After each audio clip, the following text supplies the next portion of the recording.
Hello everyone, उत्थान academy में आप सभी का स्वागत है ना। तो आज का जो हमारा टॉपिक है वो है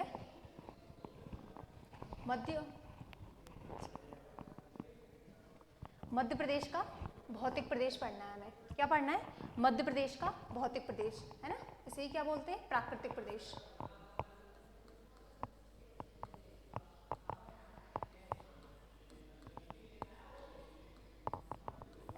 लास्ट टॉपिक जो हमारा था वो मध्य प्रदेश का गठन हम पूरा कर चुके हैं, उसके ऑब्जेक्टिव भी कर चुके हैं, है ना। तो आज नया टॉपिक स्टार्ट करते हैं, मध्य प्रदेश का भौतिक प्रदेश। ठीक है, तो मध्य प्रदेश को यदि हमने भौतिक प्रदेशों में बांटा है तो कितने भागों में बांटा है? तो मध्य प्रदेश का जो भौतिक प्रदेश है वो हम 3 पार्टों में डिवाइड करके पढ़ेंगे, है ना। कौन कौन से? सबसे पहला है जो वो मध्य उच्च प्रदेश, मध्य उच्च प्रदेश, ठीक है। दूसरा जो क्षेत्र है वो पढ़ेंगे हम सतपुड़ा वाला क्षेत्र, सतपुड़ा क्षेत्र,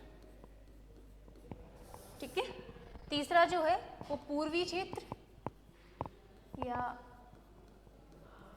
पूर्वी क्षेत्र, या इसे ही हम क्या बोल देते हैं? बघेलखंड का क्षेत्र, है ना, बघेलखंड का क्षेत्र,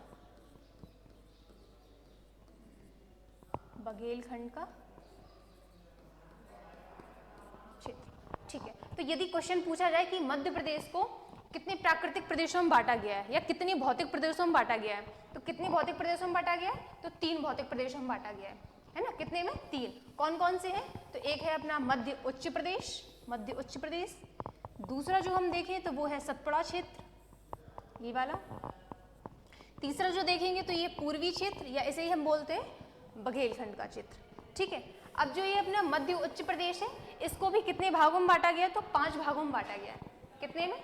5 भागों में, ठीक है। जो मध्य उच्च प्रदेश है उसे भी हमने कितने भागों में बांट दिया? 5 भागों में। जो पहला भाग है वो है अपना मध्य भारत का पठार,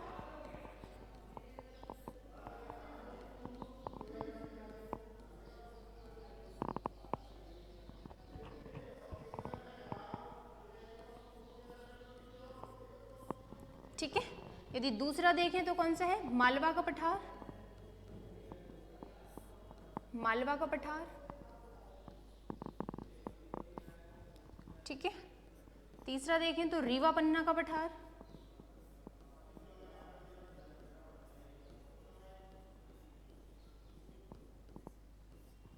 ठीक है। और जो चौथा है इसके अंतर्गत नर्मदा सोन घाटी का क्षेत्र, है ना, नर्मदा सोन घाटी का क्षेत्र।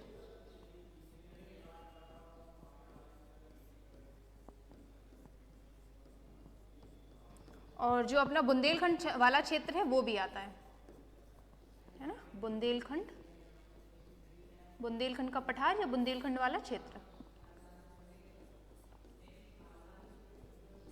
ठीक है। तो यदि क्वेश्चन पूछा जाए कि मध्य प्रदेश को कितने भौतिक प्रदेशों में बांटा गया या प्राकृतिक प्रदेशों में, तो 3 में बांटा गया है, ठीक है। मध्य उच्च प्रदेश, सतपुड़ा का क्षेत्र और बघेलखंड का क्षेत्र, ठीक है। फिर यदि ऑप्शन भी आप देख लीजिएगा, है ना। यदि 3, 4, 5 हैं तो क्या लगाना है? आंसर 3 लगाना है, ठीक है। या कभी पूछ लिया जाए कि 7, 8 या 9 या 6, मतलब ऐसा कुछ ऑप्शन में आए तो हमें क्या करना है? फिर ये 5 जोड़ने हैं और ये दोनों, तो कितने हो जाएंगे? 5 ये 2, तो कितने भौतिक प्रदेशों में बांटा है? 7 में, ठीक है। तो ये आप ऑप्शन के अकॉर्डिंग देख लेना, ठीक है। यदि पूछा जाए कि कितने भागों में बांटा गया, तो 3 भागों में बांटा गया है, ठीक है। मध्य उच्च प्रदेश, सतपुड़ा का क्षेत्र और बघेलखंड का क्षेत्र, ठीक है। अब जो मध्य उच्च प्रदेश है, क्या है? मध्य उच्च प्रदेश, इसको भी हमने कितने भागों में बांट दिया है? तो 5 भागों में। मध्य भारत का पठार, मालवा का पठार, रीवा पन्ना का पठार, नर्मदा सोन घाटी का क्षेत्र और ये बुंदेलखंड का पठार, ठीक है। ये 5 भागों में बांट दिया। यदि मैं मैप में इनके लोकेशन की बात करूं तो ये देखो,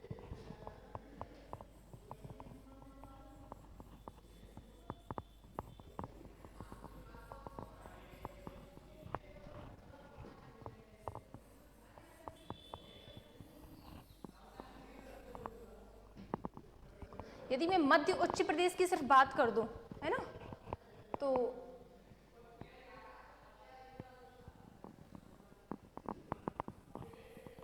ये वाला एरिया, ये पूरा, लगभग 80%, है ना, लगभग 70+% मान लीजिए आप, ये मध्य उच्च प्रदेश के अंतर्गत आता है, मध्य उच्च प्रदेश, ठीक है, लगभग 70% प्लस, है ना, ठीक है। अब यदि मैं सतपुड़ा के क्षेत्र की बात करूं तो ये है अपना सतपुड़ा वाला क्षेत्र, सतपुड़ा का क्षेत्र, ठीक है। बात करूं पूर्वी क्षेत्र की तो ये वाला अपना, ये बघेलखंड का क्षेत्र या पूर्वी क्षेत्र से बोलते हैं, बघेलखंड, ठीक है। ये 3 भागों। अब हमने मध्य उच्च प्रदेश को कितने भागों में बांटा था, तो 5 में, कितने में, 5। तो इसे भी कर देते हैं, जो 5 है वो उनका क्षेत्र कहाँ कहाँ है, ठीक है। तो यदि मध्य भारत की बात करूं तो ये है अपना मध्य भारत का क्षेत्र, मध्य भारत,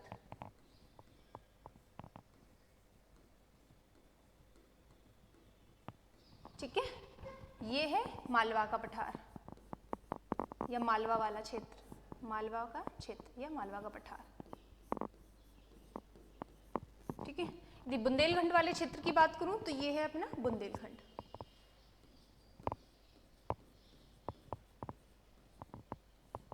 ठीक है। ये है रीवा पन्ना, रीवा पन्ना का क्षेत्र,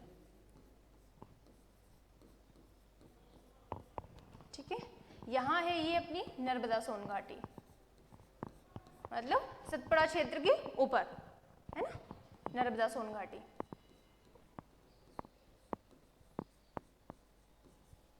ठीक है। इतना समझ में आया कि मध्य प्रदेश के जो प्राकृतिक प्रदेश हैं उनको कितने भागों में बांटा गया, तो 3 भागों में। कितने में, 3 में। कौन कौन से थे, तो पहला जो अपना था वो मध्य उच्च प्रदेश, ठीक है। दूसरा जो था वो सतपुड़ा वाला क्षेत्र था, तीसरा जो था वो क्या था, बघेलखंड वाला क्षेत्र, ठीक है। यदि क्वेश्चन पूछे कि मध्य प्रदेश के प्राकृतिक प्रदेशों को कितने भागों में बांटा गया, तो 3 में, ठीक है।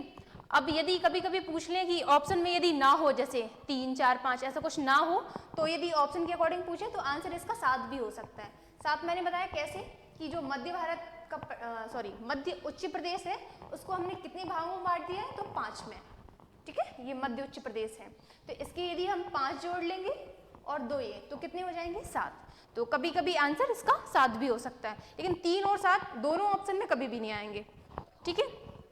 ये इनका क्षेत्र है, जो मध्य उच्च प्रदेश है उसको हमने 5 भागों में बांटा। मध्य भारत का क्षेत्र ये रहा, मालवा का क्षेत्र जो है वो ये है, बुंदेलखंड का क्षेत्र जो है वो ये है, रीवा पन्ना का क्षेत्र जो है वो ये है, नर्मदा सोन घाटी सतपुड़ा क्षेत्र के ऊपर ही है, और पूर्वी क्षेत्र या बघेलखंड का क्षेत्र ये, ठीक है। यदि मैं इनके परसेंटेज की बात करूं, किसकी, परसेंटेज की, तो जो सबसे ज्यादा परसेंटेज है वो किसका है, मालवा के पठार का या मालवा वाले क्षेत्र का, कितना, 28%, लगभग 28%, ठीक है। सेकंड नंबर पे बात करूं नर्मदा सोन घाटी की, इसका कितना परसेंट है, 26%, कितना, 26%। यदि पूछा जाए कि सबसे बड़ा क्षेत्र या सबसे बड़ा पठार कौन सा है, तो मालवा वाला क्षेत्र और मालवा का पठार, ठीक है। प्राकृतिक प्रदेशों में यदि क्वेश्चन पूछा जाए कि सबसे बड़ा क्षेत्र कौन सा है, तो मालवा के क्षेत्र का कितना, 28%, ठीक है। नर्मदा सोन घाटी का 26% है। रीवा पन्ना की बात करूं तो कितना है, 10.37%, ठीक है।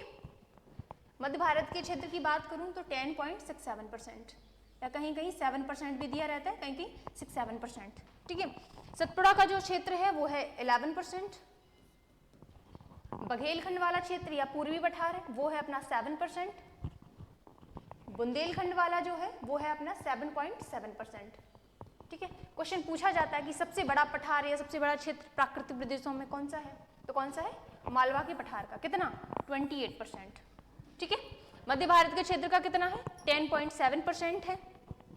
बघेलखंड के क्षेत्र का 7% है ना, याद कर लो, बघेलखंड का 7 और बुंदेलखंड का 7.7, ठीक है। सतपुड़ा के क्षेत्र का 11% है, नर्मदा सोन घाटी का 26% है, रीवा पन्ना का क्षेत्र जो है 10.37 है। सबसे बड़ा पूछा जाए तो मालवा वाला क्षेत्र, सबसे कम पूछा जाए तो बघेलखंड, ठीक है। इतनी बातें समझ में आई। क्या क्या किया हमने, पहले तो 3 भागों में डिवाइड किया, मध्य उच्च प्रदेश, ठीक है, दूसरा सतपुड़ा वाला, तीसरा बघेलखंड। फिर जो मध्य उच्च प्रदेश था उसको हमने कितने भागों में डिवाइड किया, तो 5 भागों में किया। कौन कौन से? मध्य भारत का मालवा, बुंदेलखंड, रीवा पन्ना और नर्मदा सोन घाटी। ठीक है, इसमें जो सबसे बड़ा था वो मालवा का, ऑल ओवर भी मालवा ही सबसे बड़ा है। ठीक है, ये बातें समझ में आई इतनी। अब हम क्या करेंगे, एक एक करके इन क्षेत्रों को बहुत ही विस्तृत पढ़ेंगे। ठीक है, इनकी जलवायु कैसी है, यहाँ पे मिट्टी कैसी है, वर्षा कैसी है ना, कृषि कौन कौन सी होती है, यहाँ पे इनका पर्यटन कैसा है, इन सब चीज़ों को बहुत ही डिटेल में पढ़ेंगे एक एक करके। तो आज का जो अपना है वो है मध्य भारत का क्षेत्र, इसको आज हम पढ़ने वाले हैं। ठीक है, इन सबको भी पढ़ेंगे, एक एक पढ़ेंगे, लेकिन आज जो है वो हम ये पढ़ेंगे। ठीक है, यहाँ की जलवायु कैसी है, कौन कौन से जिले आते हैं इसके अंतर्गत, परसेंटेज तो हमने देख लिया कितना है 10.07, या कहीं कहीं 67 भी दिया रहता है। ठीक है, तो चलो देखते हैं क्या है ना। पहला जो हम पढ़ रहे हैं वो पढ़ रहे हैं मध्य भारत का पठार। इसकी हमने परसेंट की बात कर ली कि कितना एरिया आता है इसका, तो है 10.07, या देख लेना कहीं कहीं 67 भी रहता है। ठीक है, दोनों सही है। ठीक है, जिलों की बात करें कि इसके अंतर्गत कौन कौन जिले आते हैं, तो अपना भिंड, मुरैना, ग्वालियर, ये तीनों तो आते ही हैं, है ना। साथ में श्योपुर,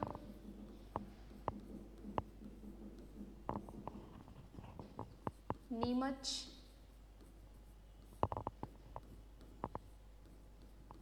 गुना, और आंशिक रूप से किससे, आंशिक रूप से अशोकनगर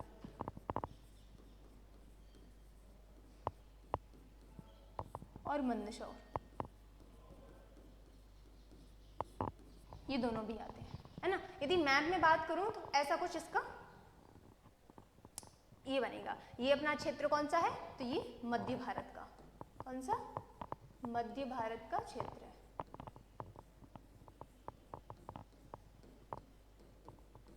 है ना।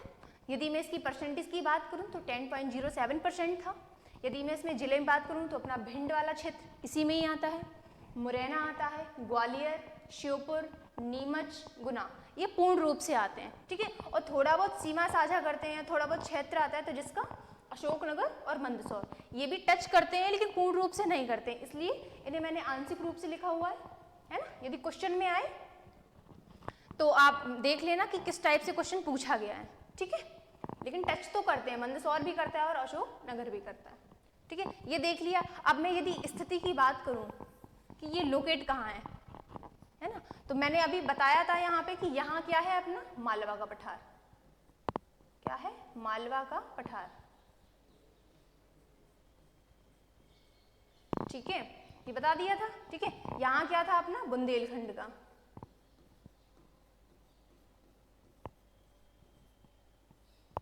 ठीक है।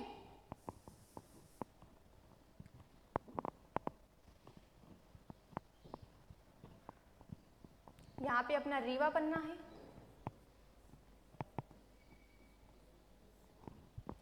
ये नर्मदा सोन घाटी है,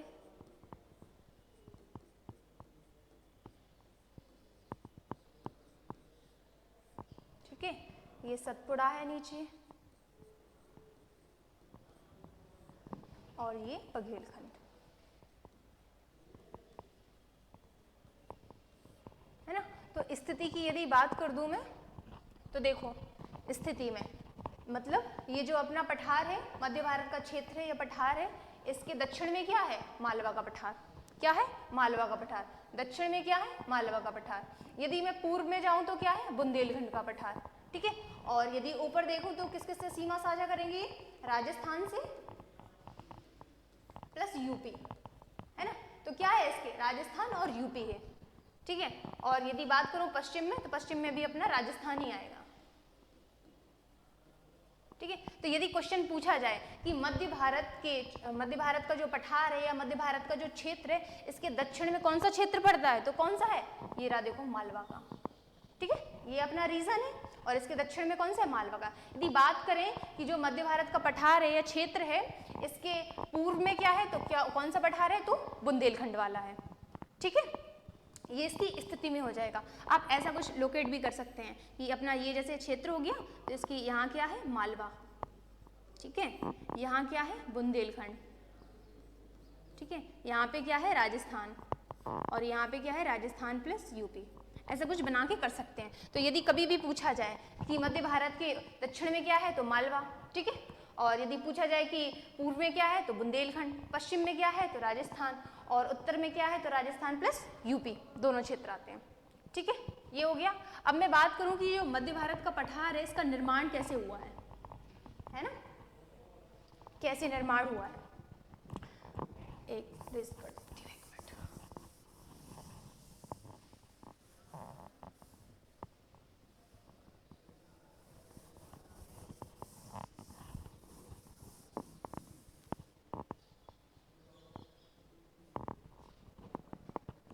देखो निर्माण कैसे हुआ है। तो देखा होगा कि जो मध्य प्रदेश का ये रीजन है ना, तो यहाँ पे बहुत सारी नदियाँ हैं, बहुत सारी। ये चंबल भी अपनी यही है ना, चंबल की बहुत सारी सहायक नदियाँ हैं, ठीक है। तो इसे यदि इसका निर्माण देखें तो यहाँ क्या निर्माण होता है कि नदियों द्वारा लाए गए अवसादों से, नदियों द्वारा लाए गए अवसाद,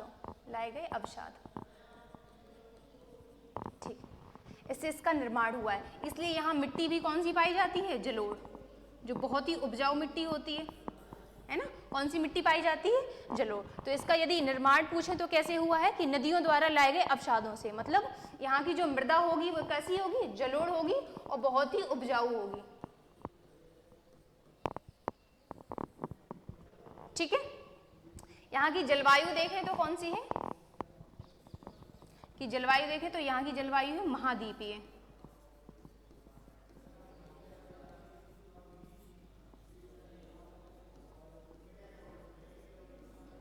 महाद्वीपीय जलवायु। महाद्वीपीय जलवायु का मतलब क्या होता है, सर्दियों में अत्यधिक सर्दी और गर्मियों में अत्यधिक गर्मी, है ना। सर्दियों में अत्यधिक सर्दी होगी और गर्मी में अत्यधिक गर्मी, ठीक है। तो जो मध्य भारत का पठार है, क्षेत्र है, तो जिले कौन कौन से इसके अंतर्गत थे, तो हमने भिंड, मुरैना, ग्वालियर, श्योपुर, नीमच, गुना, और जो आंशिक रूप से टच कर रहे थे वो अशोकनगर और मंदसौर। स्थिति की बात की तो जो मध्य भारत का क्षेत्र है उसके दक्षिण में था मालवा वाला रीजन, ठीक है, पूर्व में बुंदेलखंड, वेस्ट में था राजस्थान, ठीक है, और नॉर्थ में अपने क्या है राजस्थान प्लस यूपी। इसका निर्माण कैसे हुआ है इस क्षेत्र का, तो यहाँ पे देखा है कि बहुत सारी नदियाँ हैं, नदियाँ जाती हैं, है ना। सबसे बड़ी अपनी चंबल देखिए, चंबल की बहुत सारी सहायक नदियाँ हैं, और यदि यहाँ से नदियों का बहाव है तो डेफिनेटली यहाँ पे कुछ ना कुछ अवसाद भी होते होंगे, है ना। अवसाद होते हैं तो यहाँ कौन सी मिट्टी बनती है, जलोढ़, ठीक है। ज्योग्राफी में भी आपने पढ़ा होगा, बहुत ही डिटेल में सर पढ़ा रहे हैं अभी, है ना। तो यहाँ पे मिट्टी कौन सी है, जलोढ़ मिट्टी है, जो बहुत ही उपजाऊ मिट्टी मानी जाती है, ठीक है। जलवायु की बात करें तो यहाँ जलवायु कौन सी है, महाद्वीपीय जलवायु, ठीक है। इसलिए यहाँ सर्दियों में अत्यधिक सर्दी और गर्मियों में अत्यधिक गर्मी पड़ती है, ठीक है। ये चीजें क्लियर हुई।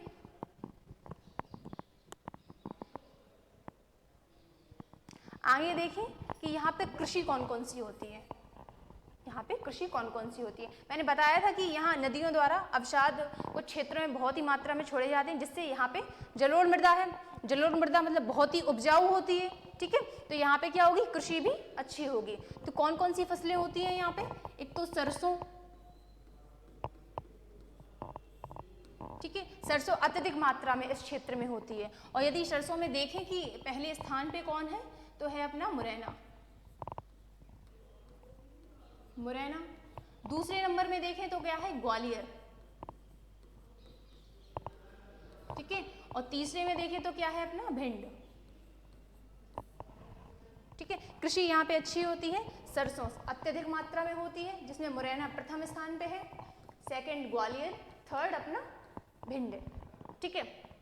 इस क्षेत्र में मूंगफली भी होती है, मूंगफली,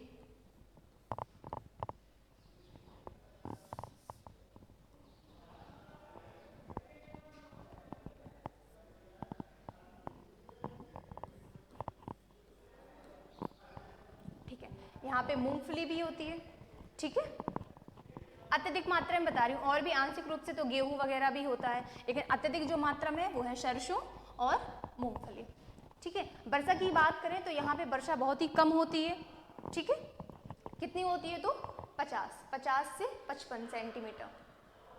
कितनी होती है? 50 से 25 सेंटीमीटर, बहुत ही कम होती है, ठीक है। यदि बात करें कि सबसे मतलब पूरे मध्य प्रदेश में भी यहाँ पे सबसे कम वर्षा होती है, एक स्थान है अपना भिंड में ही, क्या है? गोहद। गोहद है यहाँ पे सबसे कम वर्षा,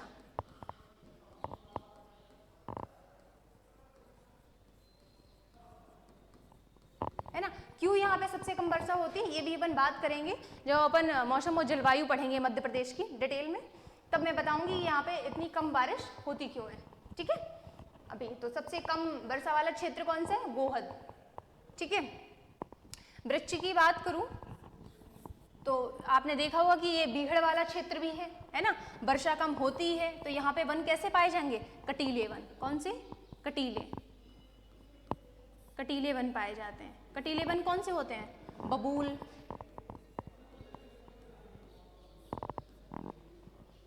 है ना, कांटेदार वृक्ष,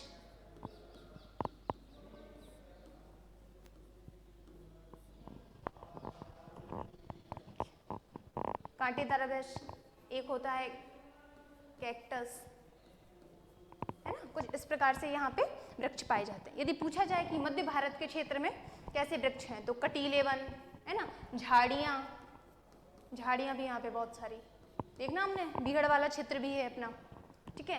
पर्यटन की मैं बात कर दूं यहाँ पे तो अपना ग्वालियर पर्यटन के मामले में बहुत ही फेमस है अपना ग्वालियर का किला। क्या है? ग्वालियर का किला। ग्वालियर का किला किसने बनवाया था? ग्वालियर का किला तो किसने बनवाया था? सूरज सेन ने। किसने? सूरज सेन।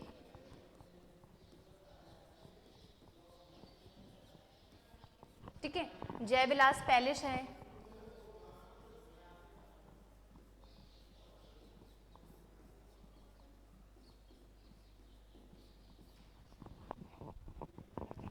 ठीक है। और भी है, सास बहू का मंदिर है, अचलेश्वर मंदिर है, सूर्य मंदिर है ना।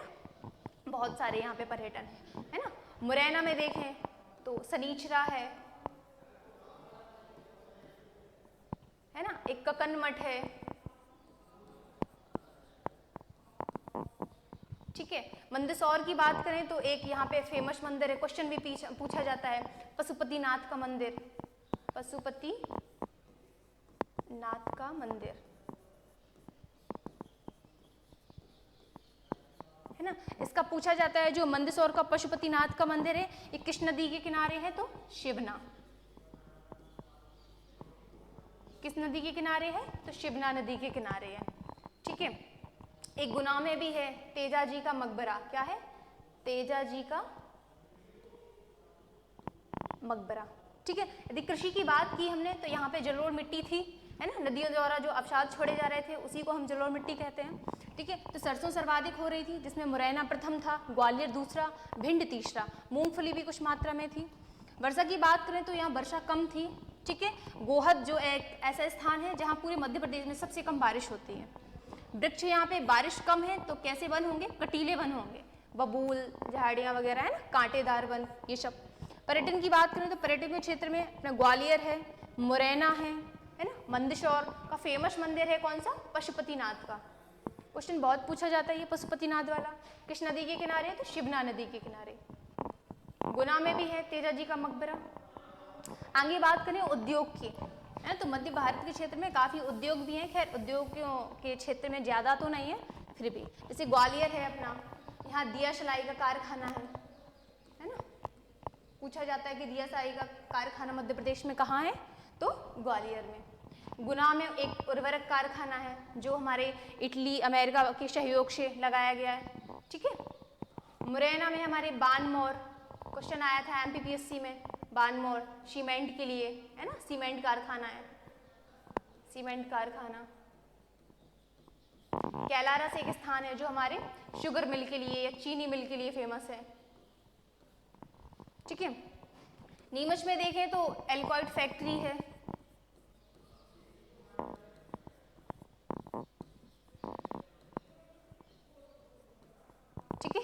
मंदसौर में देखें तो खैर मंदसौर का ज़्यादा रीजन तो टच नहीं करता, लेकिन फिर भी देख लेते हैं। यहाँ पे अपने मेगा फूड पार्क 2 लगाए गए हैं, दालौदा बाजार और जग्गा खेड़ी। ठीक है, भिंड का देखा होगा, मालनपुर में अपने काफ़ी उद्योग डेवलप एरिया, उद्योगों के क्षेत्र से मालनपुर वाला। ठीक है, तो ये अपने औद्योगिक क्षेत्र है। ग्वालियर जिसमें दिया सिलाई का कारखाना, गुना में उर्वरक कारखाना है, मुरैना में बानमौर स्थान है जहाँ पे सीमेंट का कारखाना, कैलारस में शुगर मिल है ना, चीनी मिल, नीमच में एल्कोइड फैक्ट्री। क्वेश्चन पूछे जाते हैं ये कि एल्कोइड फैक्ट्री कहाँ है, तो कहाँ है, नीमच में। मंदसौर में 2 मेगा फूड पार्क हैं, दालौदा बाजार और जग्गा खेड़ी। भिंड में अपना मालनपुर वाला एरिया डेवलप है ये औद्योगिक क्षेत्र से। ठीक है, बात करें हम अपने मध्य भारत के सांस्कृतिक क्षेत्र की, जो अपना मध्य भारत का क्षेत्र है, यहाँ की संस्कृति कैसी है ना। यदि मैं जनजातियों की बात कर दूं तो यहाँ 2 जनजातियाँ हैं, कौन कौन सी, एक तो शहरिया है ना, दूसरी बंजारा। इस वाले क्षेत्र में 2 जनजातियाँ पाई जाती हैं, एक तो शहरिया जनजाति, दूसरी बंजारा जनजाति। शहरिया जनजाति है, इसका एक फेमस नृत्य पूछा जाता है ना, रागनी और दुलदुल घोड़ी, दुलदुल घोड़ी है ना। क्वेश्चन पूछा जाता है कि रागनी नृत्य किस जनजाति का है, तो किसका है, शहरिया का। किस क्षेत्र में निवास करती है, तो मध्य भारत के क्षेत्र में। ठीक है, और बंजारा, बंजारा जनजाति भी अपनी कंघी के आविष्कार के लिए फेमस है। किसके लिए, कंघी का आविष्कार।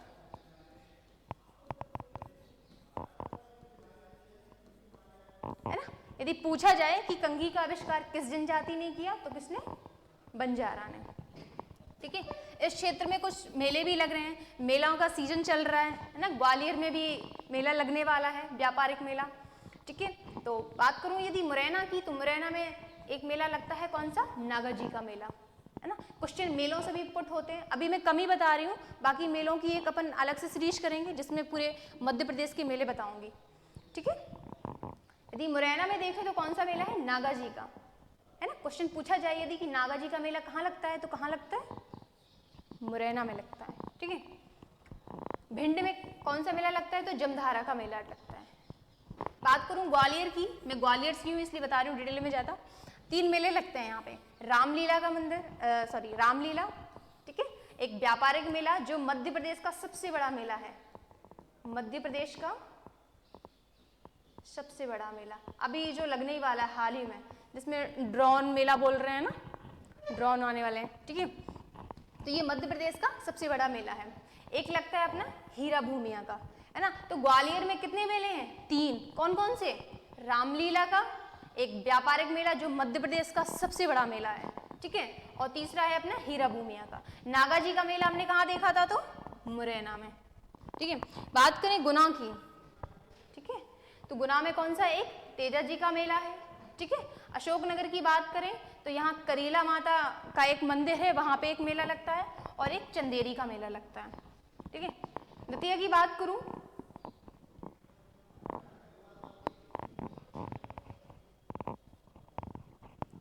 दतिया में सोनगिर, सनकुआ, बड़ौनी एवं उन्नाव के बालाजी, ये वाले यहाँ पे मेले लगते हैं। ठीक है, तो आज के लिए इतना ही। एक क्विक रिवीजन कर लेते हैं अपन, आज अपन ने पढ़ा क्या क्या है, देन इसके बाद खत्म करती हूँ क्लास। ठीक है, तो सबसे पहले अपन ने आज टॉपिक स्टार्ट किया था मध्य प्रदेश का भौतिक प्रदेश या प्राकृतिक प्रदेश। ठीक है, इसको हमने 3 भागों में बांटा, मध्य उच्च प्रदेश, सतपुड़ा का क्षेत्र और पूर्वी क्षेत्र या बघेलखंड का क्षेत्र। ठीक है, 3 भागों में बांटा था। फिर जो मध्य उच्च प्रदेश था उसको हमने 5 भागों में बांटा, मध्य भारत का मालवा, रीवा पन्ना, नर्मदा सोन घाटी और बुंदेलखंड। ठीक है, देखो क्वेश्चन यदि आंसर या तो 3 सही होगा या तो 7 होगा, दोनों ऑप्शन में कभी नहीं आएंगे। ठीक है, मैंने लोकेशन इस प्रकार से कुछ बताई थी। जो सबसे बड़ा पठार था वो कौन सा था, मालवा वाला क्षेत्र या मालवा का पठार। जो सबसे छोटा था वो कौन सा था, बघेलखंड। ठीक है, आगे आज अपन ने जो डिस्कस किया वो मध्य भारत का पठार पढ़ा था। ठीक है, इसके अंतर्गत जिले कौन कौन से थे, तो हमने देखे थे भिंड, मुरैना, ग्वालियर, श्योपुर, नीमच, गुना, और जो आंशिक रूप से आ रहे थे वो अशोकनगर और मंदसौर। ठीक है, इसकी हमने स्थिति देखी थी कि इसके जो दक्षिण में है वो मालवा, उत्तर में वो राजस्थान और यूपी है ना, पूर्व में जो है वो है बुंदेलखंड और पश्चिम में जो है वो है राजस्थान। निर्माण कैसे हुआ है इस क्षेत्र का, तो यहाँ पे बहुत सारी नदियाँ हैं। आज मैंने नदियाँ नहीं बताई हैं यहाँ पे कौन कौन सी हैं, है ना, नदियाँ, क्योंकि इस क्षेत्र से एक भी नदियाँ निकलती तो बहुत सारी है लेकिन उद्गम किसी का भी नहीं है ना। तो इस क्षेत्र से चंबल निकलती है अपनी, है ना, शिवना नदी है, ठीक है, उद्गम किसी का भी नहीं होता है ना। ठीक है, मृदा जो थी यहाँ पे जरूर, यहाँ से एक्चुअली नदियाँ बहुत ज़्यादा निकलती हैं इसलिए अवसाद बहुत से छोड़ जाती हैं। जिससे अवसाद होते हैं तो किस मिट्टी का निर्माण होता है, जलोढ़ का, जो बहुत ही उपजाऊ मिट्टी होती है। ठीक है, जलवायु है यहाँ पे महाद्वीपीय जलवायु, सर्दियों में अत्यधिक सर्दी और गर्मी में अत्यधिक गर्मी। यदि गर्मी की बात करें तो यहाँ पे ही है ना, सबसे जो मध्य प्रदेश का गर्म स्थान है वो कौन सा है, गंज बसौदा, है ना। लेकिन अभी हाल ही में देखा गया था मुरैना का भी कुछ 44 करके टेम्परेचर था, 44 डिग्री, है ना। लेकिन यदि बुकों की आंकड़ों की बात करें तो अपना गंज बसौदा ही विदिशा में है। ठीक है, इसके बाद जो हमने देखा वो कृषि में देखी थी, यहाँ पे सरसों बहुत ज़्यादा हो रही थी, है ना, जिसमें प्रथम स्थान किसका था, मुरैना का था। वर्षा देखी, यहाँ पे वर्षा कम थी। ठीक है, सबसे कम वर्षा कहाँ पे हो रही थी, गोहद में। गोहद कहाँ पे है, भिंड में। वृक्ष मैंने यहाँ पे बताए थे कौन से, वर्षा कम है तो कटीले वन होते हैं, झाड़ियाँ होती हैं, मतलब बबूल, कांटेदार वृक्ष। पर्यटन की बात करूँ तो ग्वालियर में हमने देखा था कि ग्वालियर का किला है, किसने बनवाया था, सूरज सेन ने। जयविलास पैलेस है यहाँ पे। ठीक है, मंदसौर का एक फेमस मंदिर है पशुपतिनाथ का मंदिर, जो किस नदी के किनारे था, शिवना नदी के किनारे। ठीक है, मुरैना में भी है कक्कन मठ, फेमस है यहाँ का, है ना। सनीचरा है जो मुरैना जिले में ही पड़ता है। ठीक है, उद्योग में देखे थे कि दिया सिलाई वाला जो उद्योग था वो कहाँ था, ग्वालियर में। ठीक है, और गुना में देखा था कि उर्वरक कारखाना है। ठीक है, मुरैना में हमने दो देखे थे, एक तो चीनी मिल थी जो कहाँ थी, कैलारश में। बानमौर वाला औद्योगिक क्षेत्र है ये, इसमें क्या था, सीमेंट का कारखाना। नीमच में थी एल्कोइड फैक्ट्री। मंदसौर में दो मेगा फूड पार्क देखे थे, जग्गा खेड़ी और गालोदा बाजार। ठीक है, भिंड का मालनपुर वाला एरिया भी अपना क्या है, औद्योगिक क्षेत्र है। ठीक है, इसके बाद हमने क्या पढ़ा था, मध्य भारत का सांस्कृतिक क्षेत्र। ठीक है, तो यहाँ पे हमने जनजातियां देखी कौन कौन सी, सबसे पहली शहरिया, दूसरी बंजारा। शहरिया जनजाति के बारे में क्वेश्चन पूछा जाता है कि रागनी और दुलदुल घोड़ी कौन सी जनजाति के नृत्य हैं, तो किसके हैं, शहरिया के। ठीक है, शहरिया जनजाति किस क्षेत्र में पाई जाती है, तो किस क्षेत्र में पाई जाती है, मध्य भारत के क्षेत्र में। ठीक है, और एक क्वेश्चन ये भी था कि कंघी का आविष्कार किसने किया, तो किसने किया था, बंजारा ने, बंजारा जनजाति है। ठीक है, अपन पढ़ेंगे जनजातियाँ अभी बहुत डिटेल में पढ़ेंगे, जब अलग से एक श्री जनजाति के लेके आऊँगी। ये अपन क्षेत्र पढ़ रहे हैं, है ना, तो उसके अकॉर्डिंग कर लेते हैं यहाँ पे क्या क्या है, कुछ कुछ चीज़ें। मेलों की बात की मैंने तो मुरैना में जो मेला है वो नागा जी का मेला लगता है। ठीक है, भिंड में जो है वो जमधारा का मेला लगता है। ग्वालियर में अपने 3 मेले लगते हैं, रामलीला, एक व्यापारिक मेला लगता है जो मध्य प्रदेश का सबसे बड़ा मेला है, हीरा भूमिया का मेला भी लगता है। ठीक है, गुना की बात करें तो यहाँ तेजा जी का मेला लगता है। अशोकनगर की बात करें तो यहाँ करेला माता मंदिर का एक स्थान है जहाँ पे मेला लगता है, और चंदेरी का भी मेला लगता है। ठीक है, इस प्रकार अपना ये वाला कंप्लीट हुआ मध्य भारत का। जो अपना नेक्स्ट हुआ वो अपन नेक्स्ट लेक्चर में देखेंगे, है ना। आई होप आप लोगों को समझ में आया होगा। ठीक है, okay, thank you so much.